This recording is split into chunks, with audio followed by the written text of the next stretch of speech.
Hey guys, আসসালামু আলাইকুম। সবাই কেমন আছেন? প্রীতি ব্লগে সবাইকে স্বাগতম। তো আজকে আপনাদেরকে আমাদের বাড়ির একটা ঐতিহ্যবাহী খেলার একটা কিছুটা অংশ দেখালাম। যেহেতু প্রতিবারই রমজান মাসের শেষের পরে রমজানের ঈদের পরের দিনে কিন্তু আমাদের বাড়িতে একটা খেলার আয়োজন করা হয়, যেখানে ছোটরা ভার্সেস বড়রা। তো ছোটরা এক পক্ষ, বড়রা এক পক্ষ মিলে ক্রিকেট খেলা হয়। যে দল হারে সেই দল কিন্তু খিচুড়ি রান্না করা যে কোনো খাবার তারা খাওয়াতে হবে।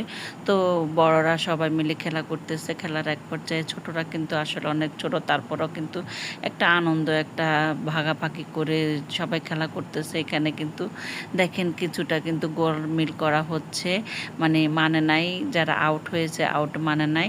তো বড় ছোট মিলেই কিন্তু তারা এই খেলার আয়োজন করা হয় প্রতিবারে। আমাদের অনেক ভালো লাগে, আশা করি আপনাদেরকে ভালো লাগবে। আল্লাহ হাফেজ।